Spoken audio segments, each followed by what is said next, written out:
Story skills के प्यारे दोस्तों, अस्सलाम वालेकुम। एहसन किसी काम से मुल्तान गया हुआ था। मुख्तलिफ लोगों का इंटरव्यू करना एहसन का मशगला था। दिल फेंक जिंदा दिल इंसान था। उम्र लगभग कोई 26 साल, एक खूबरू नौजवान था। खानदानी और नस्ली एतबार से उसके घर वाले खुद को आला दर्जे का तस्वुर करते थे। ओहदे और मर्तबे का गुरूर था।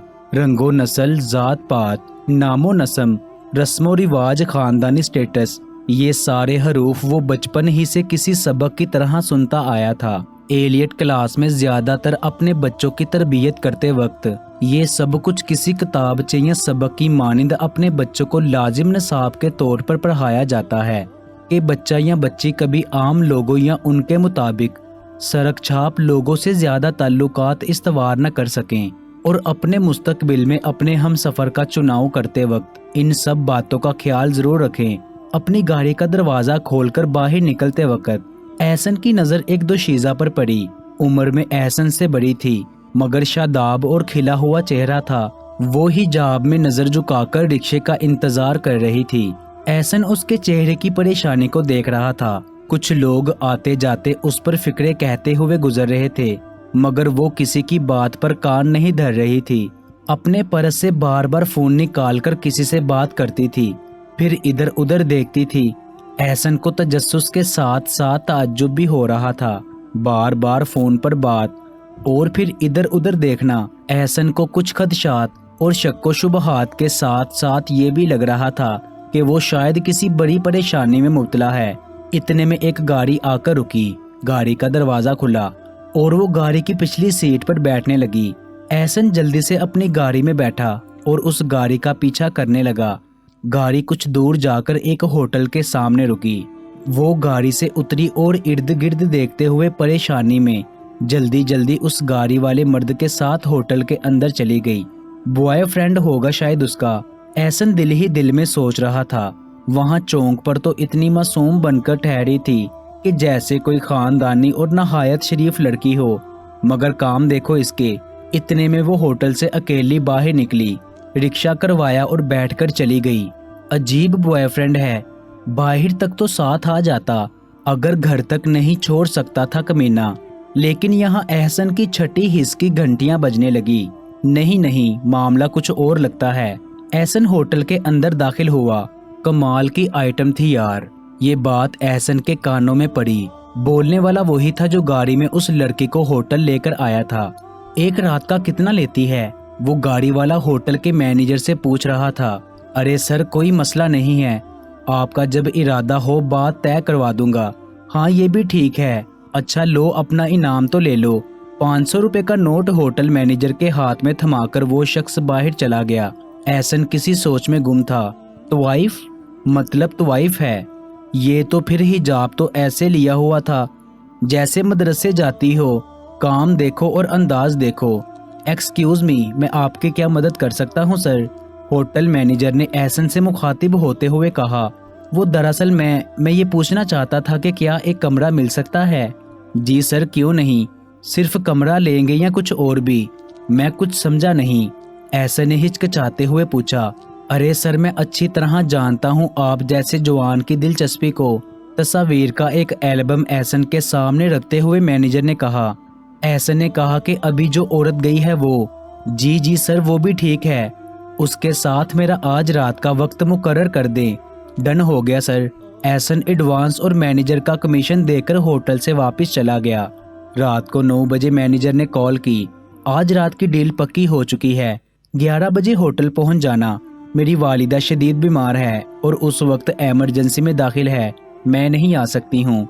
ज्यादा नखरे मत करो और वक्त पर पहुंच जाना। मैं डील पक्की कर चुका हूँ, पार्टी बड़ी है, मैनेजर ने सख्त लहजे में कहा। लेकिन मेरी वालिदा? मैं कुछ नहीं जानता। अगर डील कैंसिल हुई तो मैं तुम्हारा वो हशर करूंगा कि दुनिया देखेगी, और फिर कभी तुम्हें कोई कस्टमर भी नहीं दूंगा। मैनेजर ने ये कहकर गुस्से से कॉल काट दी। अगर ऐसा हुआ तो वालिदा के इलाज के लिए पैसे और बच्चों की जरूरियत कैसे पूरी होंगी? ये सोचते सोचते वो जल्दी से घर पहुंची, तैयार होकर हिजाब पहना और रिक्शे में बैठ गई। एमरजेंसी में पड़ी बीमार वालिदा का चेहरा बार बार उसके सामने आ रहा था। रोते रोते उसके चेहरे का मेकअप खराब हो चुका था। होटल पहुंचकर वो रिक्शे से उतरी और होटल में दाखिल हुई। अपना बूथा देखा है? ये उतरा हुआ चेहरा देखकर तुम्हारे पास किसने आना है? कमरे में जाकर अपना हाल ठीक करो, वो आने ही वाला होगा। मैनेजर ने कमरे की तरफ इशारा करते हुए कहा। वो कमरे में जाकर तैयार होकर बैठ गई। ठीक 11 बजे एहसन भी पहुंच गया। वो आपका ही इंतजार कर रही है सर, कमरा नंबर 16 में तशरीफ ले जाएं। एहसन कमरे में दाखिल हुआ। मेरा नाम एहसन है, मुझे तुम्हारे जिस्म से कोई मतलब नहीं कि मैं गलाजत में मुंह नहीं मारता, मगर ये सब करने का मकसद तुम्हारा चेहरा है निकाब करना था। शरीफ बनकर हिजाब पहनकर तुम जैसी औरतें चेहरे पर मासूमियत सजाए मुझे जैसे मर्दों को धोखा देती हो। वो खामोशी से सब सुन रही थी। बीमार वालिदा, मैनेजर का रवैया और अब एहसन के अल्फाज, मगर मामूल था सब। नाम क्या है तुम्हारा? नरमीन। नाम बहुत प्यारा है, मगर काम, तौबा खुदा माफ करे। तवाइफ? हाँ तवाइफ है तुम्हारा नाम, एहसन ने मजा बनाते हुए कहा। जी दुरुस्त फरमाया आपने, तवाइफ मेरा नाम है। खैर तुम मुझे एहसन बुला सकती हो, तुम तवाइफ भी शौक से बनती हो और कोई वजह नहीं होती। नरमीन ने अब हौसला किया और जवाब देने का सोचा। हमारे अंदर की औरत जब अपनी मौत आप मर जाती है, जब हमारे ख्वाब हकीकत के कब्रिस्तान की किसी गहरी कब्र में दफन हो जाते हैं, जब हमारे जज्बात का कत्ल हो जाता है, जब हमारी ख्वाहिशात मजबूरियों के बोझ तले दब जाती है, जब हमारे रिश्ते गुर्बत, जिद और अना की भेंट चढ़ जाते हैं, तो मुख्तसर ये है कि जब एक औरत चलती फिरती जिंदा लाश बन जाती है तो हमारे अंदर एक तवाइफ का जन्म होता है। नहीं नरमीन, मेरे ख्याल से तुम जैसी औरतों को फक्त मुख्तलिफ मर्दों का चस्का होता है। मर्दों का चस्का? नरमीन ने अफसुर्दगी से पूछा। हाँ मर्दों का चस्का। सुनो एहसन, शराब और चर्स पीकर आते हैं, गंदी गंदी गालियां देते हैं, वैश्या, तवाइफ, जिस्म फरोश और इससे भी गंदे गंदे अल्फाज से पुकारते हैं। अपने नाखूनों से सारी रात मेरा जिस्म किसी वहशी दरिंदों की तरह नोचते हैं, पान की पुचकारियां मारते हैं मेरे चेहरे और मेरे जिस्म पर थूकते हैं। बदबूदार जिस्म जिनके 10 कदम की दूरी पर ठहरने वाले भी कराहत और घिन महसूस करते हैं। ऐसे ऐसे मर्दों को भी मुस्कुराते हुए गले लगाना पड़ता है ताकि उनके जिस्म की प्यास और हवस बुझाकर मैं अपने भूखे बच्चों की भूख मिटा सकूं। ऐसे मर्दों का चस्का किसी जिंदा लाश को ही हो सकता है, जो कि मैं इस वक्त बन चुकी हूँ, वगरना ऐसे मर्दों को तो कोई जंगली कुतिया भी मुंह न लगाए। तुम लोगों की नजर में तो फिर एक तवाइफ कुतिया से भी गिरी हुई होती है। तो नरमीन, तुम्हारे यहाँ तक आने या एक औरत के तवाइफ बनने की क्या वजूहात होती हैं? एहसन, कभी मेरा बाप मुझे 2 टकों के ओज फरोख्त कर देता है, कभी मेरा भाई अपनी अयाशियों की खातर मुझे नीलाम कर देता है, कभी मेरी इज्जत का मुहाफिज और रखवाला यानी शोहर मुझे जुए में हार जाता है, कभी मुझसे इजहारे मोहब्बत करने वाला मर्द शादी के ख्वाब दिखाकर मुझे जिस्म फरोशी के कोठे पर भेज देता है। लेकिन एहसन, मैं अपनी मजबूरियों की आड़ में, अपने बच्चों की भूख की खातर, अपनी अम्मा के इलाज की खातर, अपने मियाँ के कर्ज की खातर दर दर की ठोकरें खाने, दत्कारे जाने के बाद मजबूर होकर अपना जिस्म फरोख्त करती हूँ तो मैं तवाइफ बन जाती हूँ। लेकिन मुआशरे की वो खवातीन जो अपनी मर्जी से बिना किसी मजबूरी के अपने पसंदीदा मर्द को अपनी रजामंदी और खुशी से अपना जिस्म होटल के कमरों और जूस कॉर्नर में दे देती हैं, क्या वो तवाइफ से बड़ी तवाइफ नहीं है एहसन? लेकिन नरमीन, इस काम से हासिल होने वाली रकम भी हराम है और ये काम भी। एहसन, उस थानेदार के बारे में क्या ख्याल है जो मीडिया के दबाव में आकर कोठे पर छापा मारता है तो गिरफ्तार होने वाले मर्दों को सियासी सिफारिश या रिश्वत लेने के बाद बाइज्जत बरी कर देता है, मगर गिरफ्तार होने वाली तवाइफ से रहाई के बदले जिस्म की प्यास बुझाने की शर्त रखता है, या फिर एक तवाइफ से जिस्म बेचकर हासिल होने वाली रकम से अपना हिस्सा लेकर अपने बच्चों के लिए कुतब ले जाता है, फल फ्रूट ले जाता है, सब्जियां ले जाता है। मैं जिस्म बेचकर बच्चे पाल रही हूँ तो वहशियाँ हूँ, और जो मेरे जिस्म की कमाई और धंधे से हासिल होने वाली रकम से लाखों मालिक मकान, होटल मालिकान, सियासतदान और थानेदार अपने बच्चे पाल रहे हैं, वो कौन है फिर एहसन? मतलब तुम्हारी नजर में मीडिया अपना सही किरदार अदा कर रहा है नरमीन। कौन सा किरदार एहसन? जब अपने हिस्से की रकम या भत्ता नहीं मिलता تو मीडिया अपना भरपूर किरदार अदा करता है। पुलिस के साथ छापा मारते हैं और बरहना हालत में हमारी तस्वीर और वीडियोस बनाकर सोशल मीडिया पर डाल देते हैं। ऐसन तुम जानते हो, अंदाजा लगा सकते हो उस औरत पर गुजरने वाली कफियत और दर्द का, जो बेवा हो और 4 बच्चों की कफालत का बोझ, और बूढ़ी लाचार अम्मा जो बिस्तर पर जिंदगी की आखिरी सांसें ले रही हो। घर का किराया, बिजली और गैस के बिल, बच्चों के तालीमी अखराजात, अम्मा की दवा और इलाज पर लगने वाली भारी रकम, और वो औरत अपनी बूढ़ी अम्मा और बच्चों से झूठ बोलकर जाती हो कि वो किसी इदारे में जॉब करती है, और उस औरत की बरहना तस्वीर और वीडियोस वायरल हो जाएं। नहीं एहसन, तुम 1000 कोशिश के बाद भी उस औरत का दर्द महसूस नहीं कर सकते। बूढ़ी अम्मा और बच्चों के सामने रुसवा होने का डर, रिश्तेदारों का मुझे खौफ नहीं। एहसन, खौफ इस बात का है कि मेरे बच्चों को तवाइफ की नाजायज औलाद होने का ताना दिया जाएगा। और तुम जानते हो एहसन, मैं ये भी जानती हूँ कि मेरे बच्चे जब जवान होंगे तो मुझ पर धंधा करने का दब्बा लगाकर मुझे धक्के देकर निकाल देंगे। तब तक मेरा हुस्न और जवानी भी डल चुके होंगे, मगर मैं परवाह नहीं करती। एहसन, मैं भीख मांग लूंगी, सूखी रोटी और खुश्क जाड़ियाँ खा लूंगी, कचरे में पड़ी रोटी खा लूंगी, मगर उस वक्त सवाल मेरा नहीं है, सवाल मेरे बच्चों और बूढ़ी अम्मा का है। तुम ये सब छोड़कर किसी से शादी क्यों नहीं कर लेती नरमीन?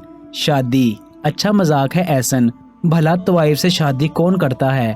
ऐसी बात नहीं है नरमीन, अच्छे मर्द आज भी मुआशरे में मौजूद हैं। अच्छे मर्द? तुम कर सकते हो मुझसे शादी एहसन? मैं? एहसन की आवाज के साथ साथ पूरा जिस्म कांप रहा था। इस सवाल पर एहसन अपने हवास खो बैठा था। उसके चेहरे पर पसीना था, जबकि कमरे में एसी का दर्जा हरारत 16 पर था। एक लम्हे की खामोशी थी, मगर इस खामोशी में नरमीन के दर्द की चीखें शोर मचा रही थी, जिसे फकत वो खुद ही सुन सकती थी, क्योंकि आह की चीख सुनने के लिए एहसास के कान दरकार होते हैं, जो सिर्फ एक तवाइफ के पास थे। कमरे की दीवारें ये चीख सुनकर खून के आंसू जारों की तार रो रही थी।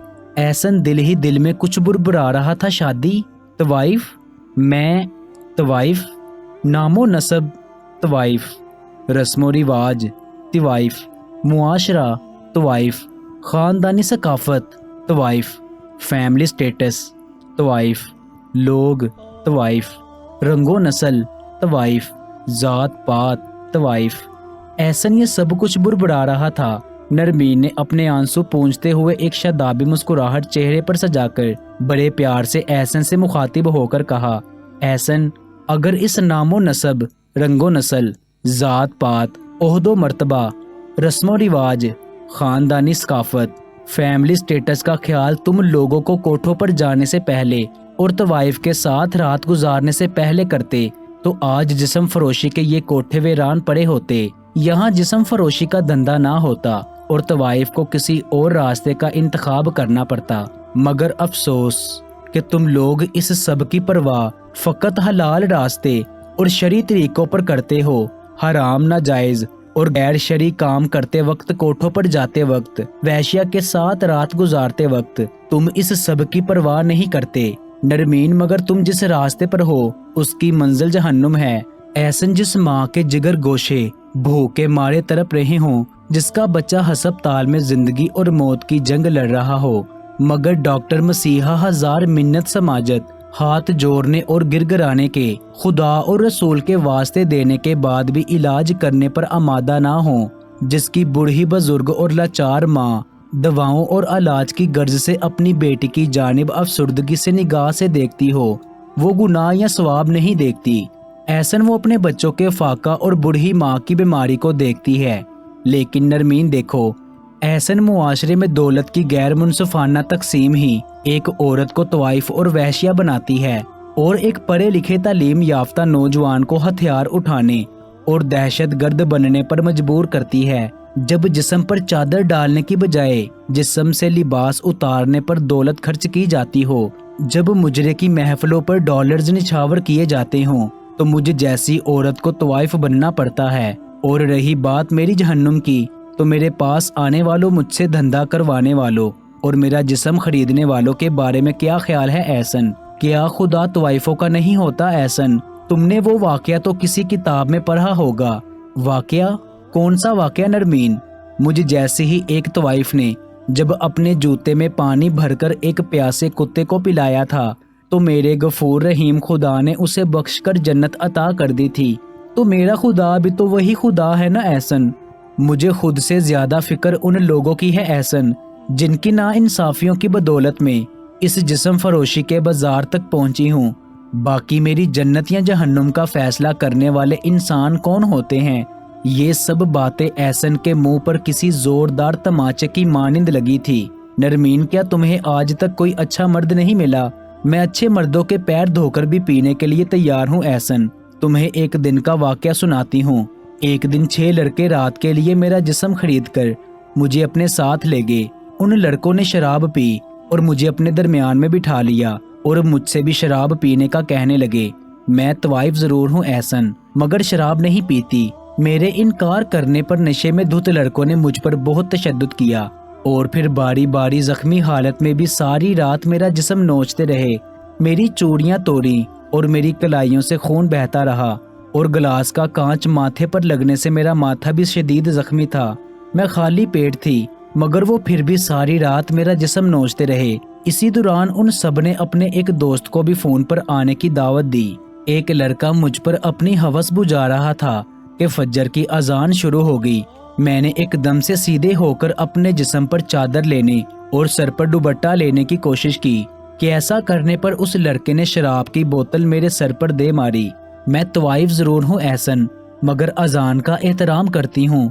मैं तवाइफ जरूर हूँ एहसन, मगर कमरे में कुरान मजीद को अलमारी में रखकर जिस्म फरोशी का धंधा करके बेहुरमती नहीं करती। जब वो लड़का जिसे उन्होंने फोन पर दावत देकर बुलाया था कमरे में दाखिल हुआ, मैं नंगे बदन बैठी रो रही थी। मेरा पूरा जिस्म दर्द कर रहा था। उस लड़के को देखकर मैं सीधी हो गई। मेरे जिस्म पर तशद्दुद के निशानात देखकर वो लड़का सकते की हालत में था। सारा मामला शायद उसकी समझ आ चुका था। आप अपने कपड़े पहनकर अपना सामान बांध ले आप। ये इज्जत वाला लफ्ज मेरे कान में पड़ा तो रूह को कुछ सुकून सा मिला। मैंने अपना सामान बांधते हुए कमरे के बाहर से आने वाली आवाजें सुनी। ये लड़का अपने बाकी दोस्तों से जगा रहा था। कुछ देर बाद वो कमरे में आया और मुझसे चलने का कहा।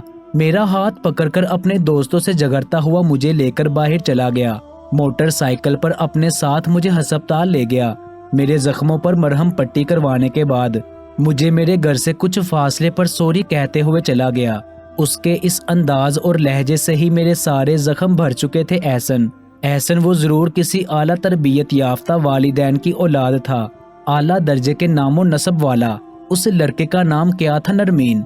नाम फरिश्ता था, शायद फरिश्ता।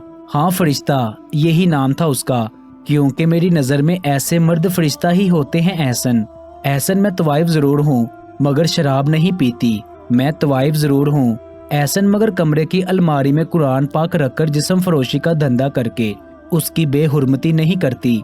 मैं तवाइफ जरूर हूँ एहसन, मगर अजान का एहतराम करती हूँ। मैं तवाइफ जरूर हूँ एहसन, मगर सिर्फ अपनी इज्जत का सौदा करती हूँ।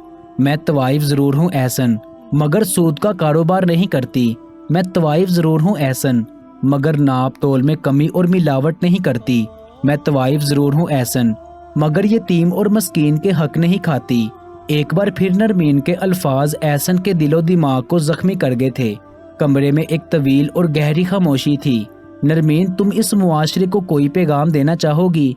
मेरी ऐसे मर्दों से हाथ जोड़कर पाँव पकड़कर गुजारिश है जो छोटी छोटी नन्ही कलियों को खिलने से पहले अपनी हवस में दबोच कर मुरझा देते हैं, जो फूल से बच्चों से ज्यादती करने के बाद उनका गला दबाकर गला काट कर कचरे के ढेर में भूखे कुत्तों के सामने फेंक देते हैं। कभी पेट्रोल छिड़क कर आग लगा देते हैं, कभी अपनी दरिंदगी का निशाना बनाकर गंदे नाले में फेंक जाते हैं। मेरा बिस्तर और मेरा जिस्म ऐसे मर्दों के लिए हमा वक्त हर तरीके से हाजिर है, मगर खुदारा ये जुल्मों सितम छोड़ दो। जानते हो एहसन, जब कभी मैं कोई ऐसा वाकया सुनती हूँ तो मेरे कानों में उन फूलों से भी नाजुक बच्चों की चीखें गूंजती रहती हैं। मेरे दिल में छेद हो जाते हैं। मेरा रोंग रोंग जर्रा जर्रा जख्मी और लहूलहान होने लगता है। जो उम्र खिलौनों से खेलने की होती है, जिस उम्र में अपना दुपट्टा भी नहीं संभाला जाता, जज्बात और एहसासात की खबर तक नहीं होती, उस उम्र में दरिंदों की तरह नोच खाते हैं। درد کے مارے چلاتے ہوئے، ماں ماں ماں پکارتے ہوئے وہ دردناک آخری سانسیں لیتی ہوں گی۔ اور یہ سب بولنے کے بعد نرمین کی آنکھوں سے آنسوں کی جگہ خون اور انسانیت کا درد بہہ رہا تھا۔ وہ روئے جا رہی تھی۔ اتنے میں بجلی کے چمکنے اور بادل کے گرجنے کی خوفناک آوازیں کمرے کے اندر تک گونجنے لگی۔ نرمین کے ساتھ ساتھ جیسے سارا آسمان اور کائنات کا ذرہ ذرہ رو رہا تھا۔ احسن نے نرمین کو تسلی اور دلاسا دیتے ہوئے خاموش کروانے کی کوشش کی۔ تم اب جا سکتے ہو احسن، اور ہاں، میرا یہ پیغام معاشرے کے ہر فرد تک ضرور پہنچا دینا۔ احسن لڑکھڑاتے قدموں کے ساتھ اٹھنے کی کوشش کرتے ہوئے بہت بار گرتے گرتے بچا اور کمرے کی دیواروں کو سہارا لیتے ہوئے باہر چلا گیا۔ نرمین نے دروازہ بند کیا اور دیوار کے گلے لگ کر پھوٹ پھوٹ کر رونے لگی۔ روتے روتے نرمین میرے اللہ، میری توبہ میری توبہ میری توبہ کا ورد کرتے کرتے اس معاشرے کو ایک خوبصورت پیغام کے ساتھ ساتھ زوردار تماچا مارتے ہوئے اس جہاں فانی سے کوچ کر گئی۔ کمرے کی دیواروں نے اس نقصان پر انا للہ و انا الیہ راجعون کہا اور موسم نے سورہ فاتحہ پڑھی۔ احسن اپنے گھر کی جانب جا رہا تھا، مگر نرمین کی باتیں اس کے دل و دماغ کو زخمی کر چکی تھی۔ نرمین، طوائف، معاشرہ، لوگ، کوٹھا، نہیں۔ احسن نے نرمین کے اس خوبصورت پیغام کے ساتھ اضافہ کرتے ہوئے لکھا، در حقیقت طوائف اور وحشیہ نرمین نہیں، طوائف اور وحشی مجھ جیسے لوگ اور معاشرہ ہے۔ میں نہیں جانتا کہ آپ لوگ اس افسانے سے اختلاف کریں گے یا متفق ہوں گے، لیکن یہ لکھتے لکھتے میں بہت بار پھوٹ پھوٹ کر رویا ہوں۔ مجھے ایسا لگ رہا تھا کہ جیسے اللہ تعالیٰ نے مجھ میں ایک طوائف کی روح پھونک دی ہے تاکہ میں اس کے درد اور مشکلات کو دل سے محسوس کروں۔ مزید ایسی کہانیوں کے لیے ہمارے چینل کو سبسکرائب کر لیجیے گا، کیونکہ اس چینل پہ ایسی ہی کہانیاں ملتی رہیں گی۔ آپ کے قیمتی وقت کا بہت بہت شکریہ۔ کہانی اچھی لگی ہے تو اس کو لائک اور شیئر ضرور کر دیجیے گا۔ ملتے ہیں ایک نئی کہانی کے ساتھ، مجھے دیجیے اجازت، اللہ نگہبان۔